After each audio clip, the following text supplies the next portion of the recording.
Welcome to our channel guys. ఈరోజు notification చూసుకుంటే మనకి కోస్ట్ గార్డు నావిక్ రిక్రూట్మెంట్ 2025 కింద నోటిఫికేషన్ అయితే ఒకటి రిలీజ్ చేశారనమాట. అంటే కోస్ట్ గార్డ్కి పోస్టులకి అయితే కొన్ని పోస్టులు అయితే రిలీజ్ చేశారు. మనకు ఓవరాల్ పోస్టులు వచ్చేసి మనకి 630 పోస్టులు అయితే ఉన్నాయి దీంట్లో. మనకి ఈ 630 పోస్టులు ఎవరు అప్లై చేసుకోవచ్చు ఏంటి అనేది ఒకసారి చెక్ చేద్దాము. దీనికి ఎవరైనా ఇంట్రెస్ట్ ఉన్న వాళ్ళు ఫుల్ నోటిఫికేషన్ అయితే చెక్ చేసుకుని ఒకసారి అప్లై చేసుకుంటారని కోరుకుంటున్నాను. అలా నోటిఫికేషన్లో మనకు వచ్చేసి మెయిన్ పోస్ట్ వచ్చేసి Navik general duty, Navik domestic branch, Yantrik పోస్టులు అయితే ఉన్నాయన్నమాట దానికి. కాబట్టి ఎవరైనా ఇంట్రెస్ట్ ఉన్న వాళ్ళు పోస్ట్ నేమ్ చూసుకుంటే ఇక్కడ మనకి పోస్టులు అయితే 630 పోస్టులు ఉన్నాయి. మీకు ఇంట్రెస్ట్ ఉంటే నోటిఫికేషన్ ఫుల్ డీటెయిల్స్ అయితే లాస్ట్ వీడియో చూసి అప్లై చేసుకుంటారని నేను కోరుకుంటున్నాను. అలాగే మనకు వచ్చేసి ఇక్కడ అప్లై లాస్ట్ డేట్ వచ్చేసి మనకి 25/6/2025 అనమాట. అంటే మనకి ఈ నెల 25 వరకు టైం ఉంది. మనకు అప్లై మోడ్ వచ్చేసి ఆన్లైన్లో అప్లై చేసుకోవచ్చు.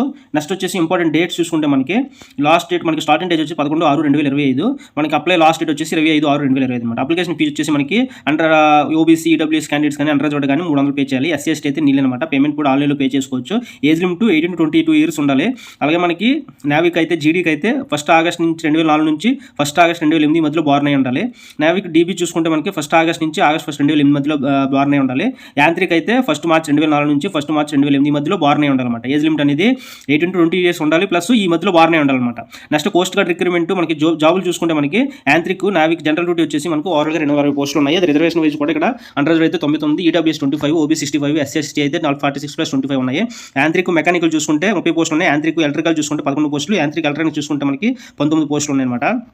ఇవి పోస్టులు అయితే నావిక్ అయితే జీడీకి వచ్చి 260, డీబీకి అయితే 50 పోస్టులు ఉన్నాయన్నమాట.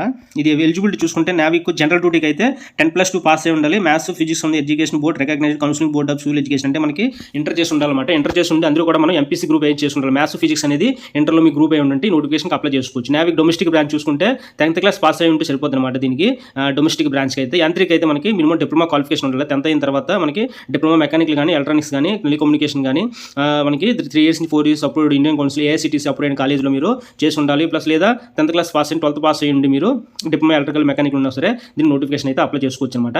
పే స్కేల్ వచ్చి 2700 వరకు ఉంటుంది. పే స్కేల్ అయితే డొమెస్టిక్ బ్రాంచ్ కూడా 21,700 ఉంటుంది. 21,700 సారీ పే లెవెల్ 3లో ఉంటుంది అనమాట. అది యాంత్రిక్ అయితే మనకి 29,200 పే స్కేల్ అయితే ఇవ్వడం జరుగుతుంది. అప్ టు మనకి అలవెన్స్ కూడా వస్తారనమాట. ఇవి వచ్చేసి మనకి ఫస్ట్ స్టేజ్లో రిటర్న్ ఎగ్జామ్ ఉంటుంది, తర్వాత పిఎఫ్ అండ్ డీవీ ఉంటుంది, తర్వాత మెడికల్ ఉంటుంది, తర్వాత వెరిఫికేషన్ ఉంటుంది అనమాట. ఇది పోస్ట్ నేమ్ రిటర్న్ టెస్ట్ ఏ విధంగా ఉంటుంది అంటే డీబీకి అయితే సెక్షన్ 1లో ఉంటుంది, నావిక్ అయితే సెక్షన్ 1+2 ఉంటుంది అనమాట. నెక్స్ట్ రిటర్న్ ఎగ్జామ్ చూసుకుంటే ఇవి మార్క్స్ అనమాట. ఏ మార్క్స్ ఎంత maths, physics, electrical engineering, electrical mechanical engineering ఈ విధంగా. మనకి నెక్స్ట్ ఫిజికల్ ఫిట్నెస్ టెస్ట్ చూసుకుంటే 1.6 కిలోమీటర్ రన్ చేయాలి, కంప్లీట్ ఇన్ 7 minutes. అలాగే చూసుకుంటే 20 square feet అనమాట. నెక్స్ట్ ఇవన్నీ కూడా ఫిజికల్ ఫిట్నెస్ టెస్ట్కి మనకి ఎలిజిబుల్ అనమాట. హైట్ వచ్చేసి 157 centimeters మినిమం అయితే ఉండాలి. మొత్తం కూడా ఆన్లైన్లో అప్లై చేసుకోవచ్చు. ఏ విధంగా ఆన్లైన్లో అప్లై చేయాలనేది నెక్స్ట్ వీడియోలో చెప్పడం జరుగుతుంది. నెక్స్ట్ వీడియోలో ఒకసారి ఆన్లైన్లో అప్లై చేసినప్పుడు కూడా మీరు చెక్ చేసుకోండి. ఏం డౌట్లు ఉంటే కామెంట్ సెక్షన్లో కామెంట్ చేయండి. Thank you.